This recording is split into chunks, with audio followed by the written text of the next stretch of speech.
Hi everybody, this is the baseball fight, the amazing, spectacular, terrific, the great one, the people's champion. Your host, and welcome back to the baseball hut 2. I hope you like this video, hit that subscribe button. So, a couple of things. I did a video on Saturday on Francisco Lindor's wife, Katia, but I want to sort of clear up a couple of things because, just so you know where I'm coming from.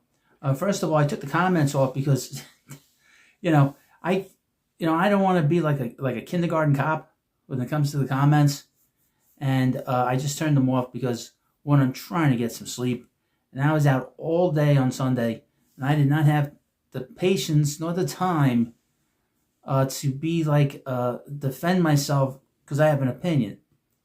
Now, the only reason I did that video, and I'm doing this video, is for one simple reason. New York Mets collapsed in 2025. And I had said many times, I said the moment the Mets lost the season, that I was going to have to go the dark hut route. Meaning that I was going to get very mean and very nasty because I'm sick of losing and I'm tired of this team collapsing like this. It is statistically impossible, again, for a team to have a collapse. This has happened 3 times in the last 17 years. Or 18 years, whatever it is. So I'm very concerned by that. So I've taken it very seriously. And I want to know why this happened this last time, because I feel that it needs to be addressed, and this cannot happen again. This collapse was an embarrassment, and the fans are the ones that get hurt by all this. Players don't get hurt. Players don't give a shit. I said this. And even though these guys were nice guys, they don't give a shit. Now, this thing with Katia Lindor, I had said 5 years ago, when the Mets made the trade for Lindor, that I was very concerned about him being in this market because of the fact that we all knew that he was woke, and there's a lot of pressure here, and a lot of insane pressure here, and I was very concerned about how he was going to adjust here, and I turned out to be right. The biggest mistake that Steve Cohen has done in the last 5 years was sign Lindor to that contract as soon as he got here. They never should have done that. They should have allowed him to play out the season. And because of that, they're stuck now with this contract. And we've had 5 years of high marks, but a lot of disappointments. And there are some real issues here now with this player. And the fact that we have a sort of, file now on him to where he has issues with teammates. He has a history here that we cannot ignore. We cannot ignore him doing the thumbs down in 2021. And that first year was an eye-opener, and it showed his immaturity as a person and as a player. From the whole thing, the little scuffle he had with Jeff McNeil, to him showing up in the middle of this press conference saying that they were arguing over a possum or a raccoon. Very immature, and he's shown that. And this thing with Soto is embarrassing. The fact that he did not call Soto when the Mets signed him bothers me. It also bothers me that this was a player that the media, and always be aware of the media, when the media is saying that some guy is the captain of the team, beware, okay? The media's been pushing him and pushing him and pushing him on us as the captain of this team. Did we ever see these kind of problems with, say, Keith Hernandez? Now, we do know about the little scuffle he had with Darryl Strawberry at the end of his Mets run. But that's at the end of the run. And, you hang around people after a while, you'll get on each other's nerves. We never heard this stuff about Keith. We never heard this stuff about Gary Carter. We never heard this about John Franco. And the only thing we ever saw with David Wright was the thing with Noah Syndergaard. And if you watch that documentary, David said the biggest problem wasn't that he was eating, was that he was doing it in front of the press. And that's why he had to sort of make an example of him. But the fact that this is still talked about, and now we have a record here. He didn't didn't get along with Jeff McNeil. Promised he got into a scuffle with McNeil the first year they were here. He promised them a car if he won the batting title. It took him 2 years to give him that car. He doesn't call Soto. And now we have this thing with Brandon Nimmo. Now, I can understand Nimmo being irritated that they were wanting to make him the captain, because Nimmo had been here a long time. But I would mention this, in all fairness, Brandon Nimmo is not an all-star. Okay, he's a very good player. He's a good everyday player, but he's just under an all-star.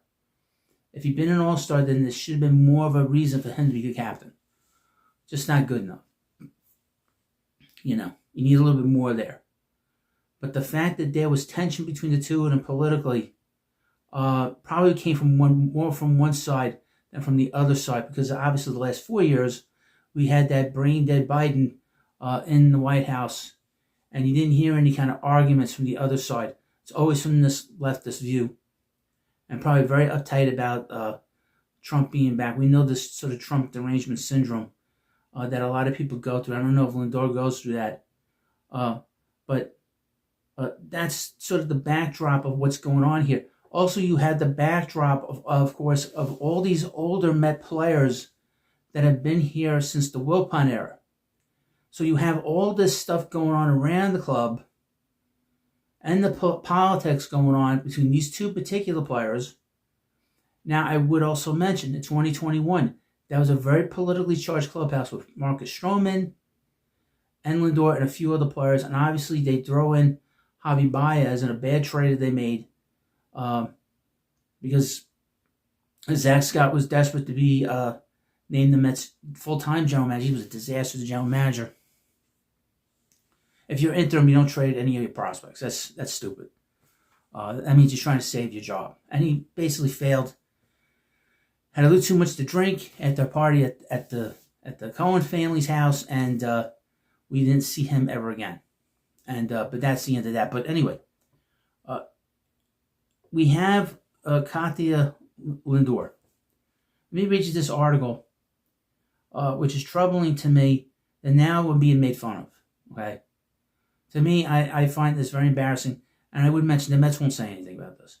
They didn't say anything about Gary Cohen going after Matt Shaw. They're not going to say anything about this. If they do, it's done very quietly. From Outkick, Mets fans catch another L after Francisco Lindor's wife joins Mamdani's team. Katia Lindor will help the inauguration process for Mamdani on January 1st. New York City Mayor-elect Zohran Mamdani has a rather unexpected member on his inaugural committee. On January 1st, the avowed communist and Muslim mayor will officially become the most powerful man in America's most influential city, which is bad news. He has assembled a group of people to ensure his inauguration goes smoothly. One of those people is Katia Lindor, the wife of New York Mets shortstop Francisco Lindor. I have a question. What is her talent in? Is she an organizer? A big parties? Is she a violinist? Is she a pop? What is she? Who is she? I mean, there's something wrong here. Something's off. That shouldn't come as a huge surprise, given that the podcast describes itself as a social justice advocate, and that just means the communists. And said in an Instagram video in November that rich people are more of a threat to the country than illegal immigration. Nuts. Your enemies aren't the immigrants. They're the 1%ers hoarding the wealth while leaving you without basic needs. You know, this is all from the communist Marxist preachy handbook. All right. Is she giving out her money that she's getting from her husband? No. Is he donating any money? Nope. No. That's the thing about a communist. Communists want to take your money and they want to hoard all the money for themselves. It's nothing but a scam.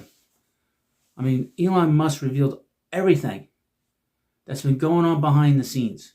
They're all criminals and scamsters, every single one of them. And they talk nice, they talk big. They're full of shit. She wouldn't give up one penny for any immigrant, illegal or otherwise. As a completely unrelated side note, her husband will make $32.4 million playing baseball next year. I'm sure she was fully aware of that when she explained that rich people, not an influx of illegal third world immigrants, are the real problem in America. The kicker, she hates Donald Trump. And no kidding. Sounds exactly like the type of person who Mom Donnie would want involved. She is a puppet of the deep state, the globalist deep state. I'm honored to be joined by some of the most creative and experienced minds in the city as we build an inauguration that is truly by and for New Yorkers. You know, one of the people is Cynthia Nixon. She's a washed-up actress. John Turturro, another guy, another actor, another puppet. And Mamdani said, of the 48 people who will be on the 48 people, who are these other people? It's been a rough offseason for Mets fans. Pete Alonso, Edwin Diaz, Brandon Nimmo, and Jeff McNeil all left, and not much talent has replaced them. But the good news, the wife of the team's best player is helping. Well, he's not the best player anymore. He's helping welcome in the guy who's about to make living in New York City even more of a nightmare than it already is. What a time to be a Mets fan. This is a complete total embarrassment if you're a Mets fan. I'm embarrassed by this. Now, I would mention about Juan Soto. Last week he said, I guess in the Dominican, he said he has no problems with Lindor. He's a professional. All he wants to do is play baseball, and he's a professional player. And you see it. We saw it. As the season wore on, he got better and better and better and better. You know, with Lindor, we've seen this sort of the first 3 years here. He struggled in the clutch. Okay. In 2024, he played, his offense was great. But the problem is with him is that that's the best we're going to see. We've seen the best of Lindor, okay? He's going to be reaching that point where he's not going to produce the kind of numbers that he has produced for the Mets that he will moving forward. Mets have to get him out of here, okay? I talked a lot about this over the last, really since he got here. I was never a fan of the, it wasn't like I was a fan of the trade. The trade is one thing. But to sign him so quickly without him coming in here and getting his feet wet. His first year was probably a bigger disaster than Carlos Beltran's. Because Beltran didn't take it out on the fans. The following year he kind of got a little snippy when he didn't go out for a curtain call, but then eventually went out and that was the end of it. But with Lindor, we've seen him be very immature. I mean, that's the best way to describe it. Now, here's the thing. I do these videos, you know, for my own entertainment, your entertainment. I didn't really want to do these videos on her. But I want to know what the hell happened at the end of the 2025 season. I want to know why this team couldn't get along. I want to know what exactly was the situation that happened there. Okay? I'm not in the clubhouse. We're not in the clubhouse. And again, we're not going anywhere. These players are going to be leaving in about 4 or 5 years. I will say this. If we have continued problems from Lindor going into and finishing at the end of 2026, Stearns is going to get rid of him. Okay? So we have to figure out what the hell is going on with this player that he can't grow up. And I would say this about wokeness and communism. These people think they're better than just the average person or the person that's working their ass off. Okay? I work my ass off every day at my job. Okay? And I don't need some, excuse my language, some hoochie mama who's got a millionaire husband tell me I'm a bad person. Call me names, just like all the other fools that have been coming in here, writing to me, telling me I'm a terrible person because I want to see my Mets win and I don't care about her activities or her freedom of speech. Okay? She can say whatever the hell she wants. But I know that this thing with wokeism is disruptive. And it's a distraction. It's a complete total distraction from what's important here, and that's winning games and getting this Mets team a championship. Okay? That is a distraction. If you're all involved with that kind of side of the political spectrum, you're constantly distracted. And to be honest with you, some of the politics in this whole thing is evil. Okay? And satanic in nature. And for people to sort of come in here, and I've had a couple of people, and long-time subscribers, don't leave. The channel does great. You're a big part of what we do here.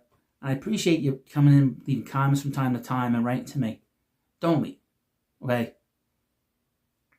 I burned a lot of people off that last video, a lot of people. But some people left because I just want sports here. Look, the Mets collapsed, okay? We have to figure out why that happened. We have to talk about it. And if politics is being disruptive within the clubhouse, it has to be addressed. And here's the thing, like I said in the last video, folks. I saw this in the comic book industry. When these people, and I'm talking about these communist, wokeness people, it's just communism.